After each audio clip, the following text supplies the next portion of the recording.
Hello everyone, आज हम discuss करेंगे हिमाचल प्रदेश के न्यायपालिका उच्च न्यायालय, मुख्य न्यायाधीश, शौर्य पुरस्कार, इन सब के बारे में हम बहुत अच्छे से डिस्कस करेंगे। तो जो भी इम्पोर्टेंट पॉइंट्स यहाँ से निकल कर आते हैं उन सभी के बारे में हम डिस्कस करेंगे। अगर इससे पहले का वीडियो आपने नहीं देखा है तो प्लेलिस्ट में जाके हिमाचल जीके के फोल्डर में मैंने इससे पहले के सभी वीडियोज़ अपलोड कर लिए हैं, वहाँ पर जाके चेक कर सकते हैं।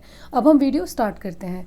तो सबसे पहले न्यायपालिका के बारे में डिस्कस करते हैं। हिमाचल प्रदेश में न्यायपालिका का गठन 15 अप्रैल 1948 को किया गया था। 29 अप्रैल 1967 को शिमला व कांगड़ा में नए जिला व सत्र न्यायालयों का आरंभ किया गया था और 1967 में दिल्ली उच्च न्यायालय में हिमाचल बेंच का गठन किया गया और इसका मुख्यालय बनाया गया था शिमला में।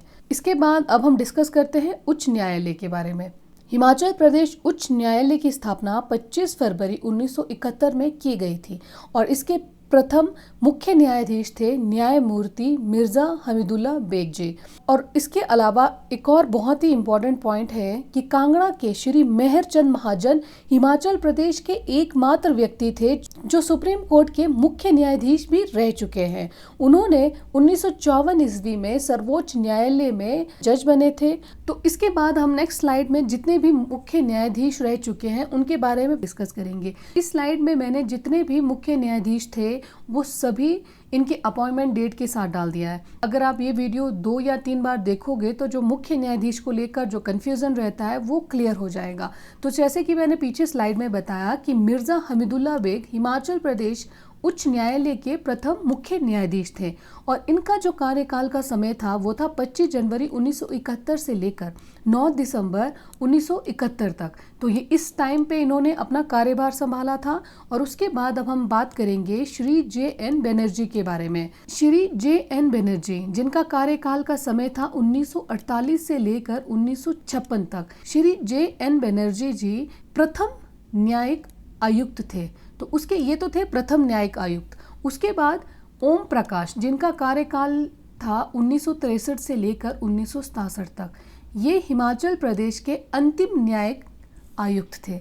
तो प्रथम और अंतिम दोनों ही इम्पोर्टेंट हो जाते हैं एग्जाम पर्पस से, तो ये दोनों ही याद रखना है। उसके बाद कांगड़ा के श्री मेहरचंद महाजन हिमाचल प्रदेश के एकमात्र ऐसे व्यक्ति थे जो भारत के सर्वोच्च न्यायालय मतलब सुप्रीम कोर्ट के मुख्य न्यायाधीश रह चुके हैं। इन्होंने सर्वोच्च न्यायालय के मुख्य न्यायाधीश ये बने थे 1954 ईस्वी को। उसके बाद अब हम न्यायमूर्ति लीला सेठ के बारे में बात करते हैं। न्यायमूर्ति लीला सेठ ये भारत की सर्वप्रथम महिला मुख्य न्यायाधीश बनी थी।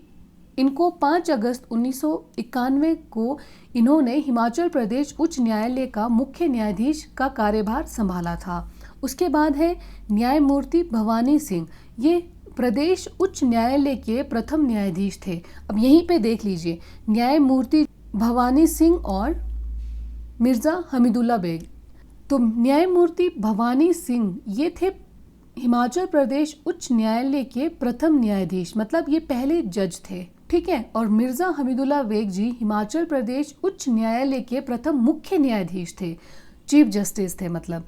तो इन दोनों में भी हमें ध्यान रखना है कि पहला चीफ जस्टिस था हिमाचल प्रदेश उच्च न्यायालय का मिर्जा हमीदुल्ला बेग और जो उच्च न्यायालय के जो प्रथम न्यायाधीश थे वो थे न्यायमूर्ति भवानी सिंह। और इसके बाद भवानी सिंह जम्मू उच्च न्यायालय के मुख्य न्यायाधीश थे। तो ये मुख्य न्यायाधीश थे जम्मू उच्च न्यायालय के, मतलब चीफ जस्टिस थे ये भवानी सिंह जम्मू उच्च न्यायालय में।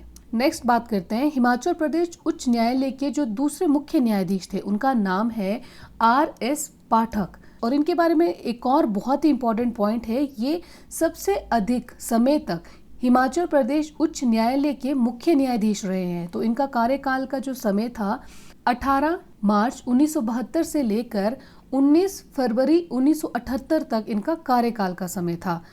और इसके अलावा जस्टिस पाठक जी अंतर्राष्ट्रीय न्यायालय है के जज भी रह चुके हैं। तो ये सभी पॉइंट्स एग्जाम पर्पस से बहुत ही ज़्यादा इंपॉर्टेंट हो जाता है।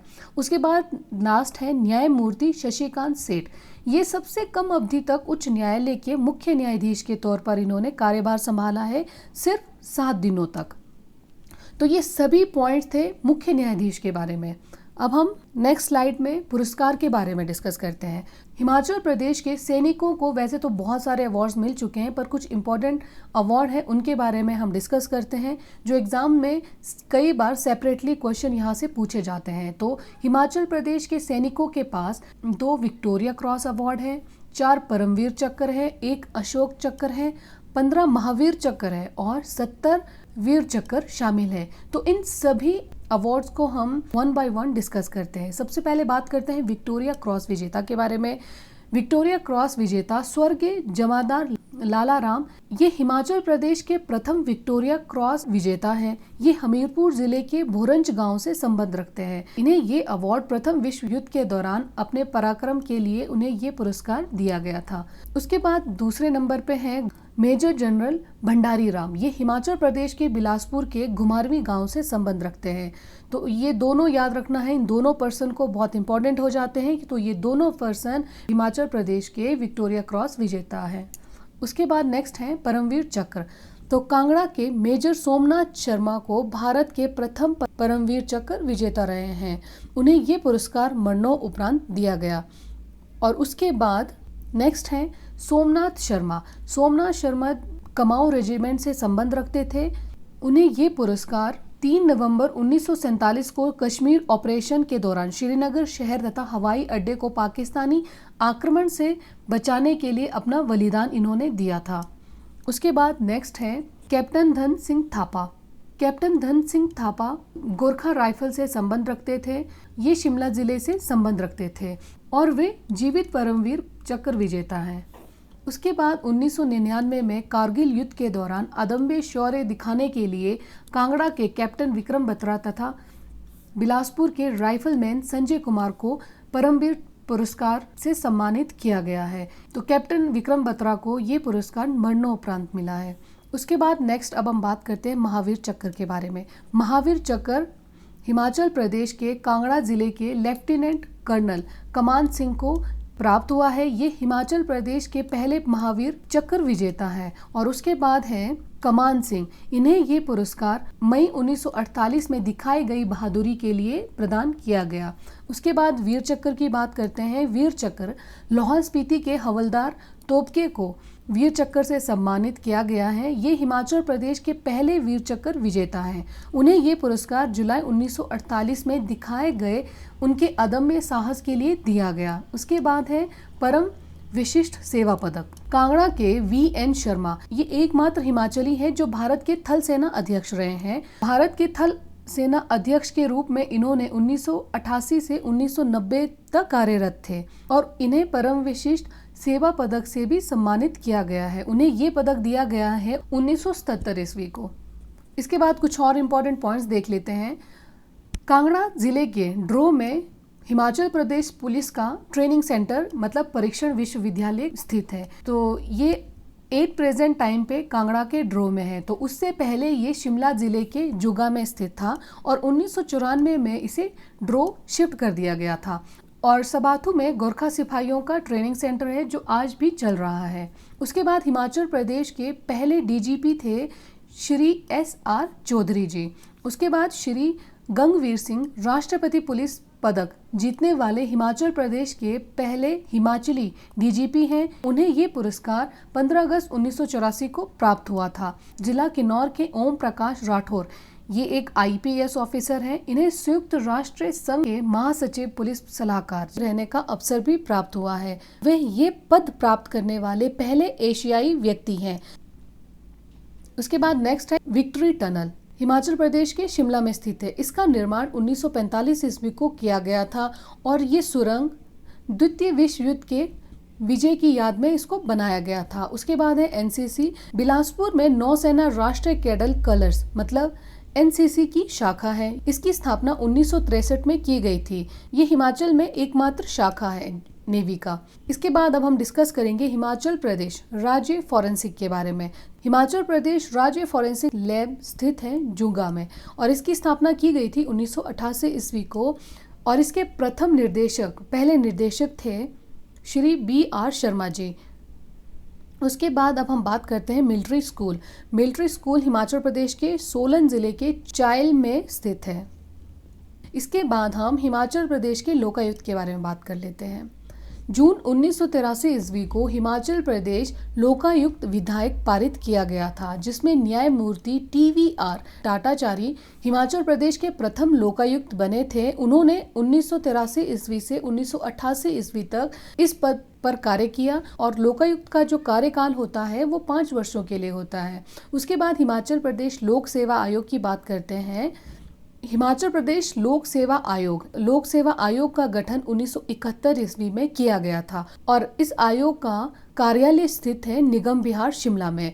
लोक सेवा आयोग में एडमिनिस्ट्रेटिव सर्विस, जुडिशियल सर्विस, इन सभी के लिए परीक्षाएं आयोजित करता है और इस आयोग के प्रथम अध्यक्ष थे लेफ्टिनेंट जनरल के.एस. कटोच और मेजर जनरल I.C. कटोच सबसे अधिक समय तक इस आयोग के अध्यक्ष रहे थे।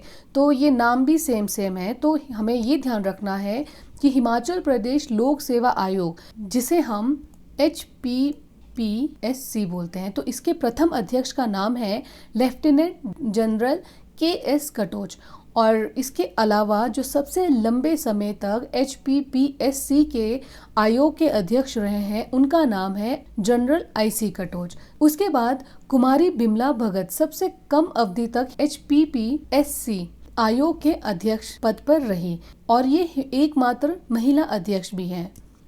उसके बाद स्लाइड में हम डिस्कस करेंगे हिमाचल प्रदेश एडमिनिस्ट्रेटिव ट्रिब्यूनल के बारे में। हिमाचल प्रदेश प्रशासनिक अधिकरण की स्थापना हुई थी 1 जनवरी 1986 को और इसके प्रथम अध्यक्ष का नाम है न्यायमूर्ति हीरा सिंह ठाकुर और वर्ष 2008 में इसे बंद कर दिया गया था और वर्ष 2013 में इसे दोबारा खोला गया। उसके बाद नेक्स्ट है Himachal Pradesh institute of public administration. इसकी स्थापना हुई थी 1 जनवरी 1974 ईस्वी को और इसकी संस्थान शिमला के फेयर लॉन में स्थित है। हिमाचल प्रदेश लोक प्रशासन संस्थान के प्रथम अध्यक्ष का नाम है V.K. शर्मा। उसके बाद लास्ट अब हम बात करेंगे Himachal Pradesh स्पोर्टिनेट service selection board के बारे में। HPPSSB की स्थापना 1998 में की गई थी। हिमाचल प्रदेश अधीनस्थ सेवाएं चयन बोर्ड पक्का भ्रो हमीरपुर में स्थित है और इसके पहले अध्यक्ष थे K.C. मल्होत्रा। तो यहाँ तक हमने हिमाचल प्रदेश के कार्यपालिका, विधायिका, न्यायपालिका, शौर्य पुरस्कार, प्रशासन संस्थान, लोक सेवा आयोग और सिलेक्शन बोर्ड, इन सभी के बारे में बहुत ही अच्छे से डिस्कस कर लिया है और इसके MCQs और 1 लाइनर क्वेश्चन मैं बहुत ही जल्द लेकर आऊँगी। वीडियो देखने के लिए thank you so much. Video को प्लीज़ लाइक और चैनल को ज़रूर सब्सक्राइब कीजिए और अपने फ्रेंड्स के साथ भी शेयर कीजिए ताकि इस तरह के इन्फॉर्मेशन उन तक भी पहुँच सके। Thank you so much.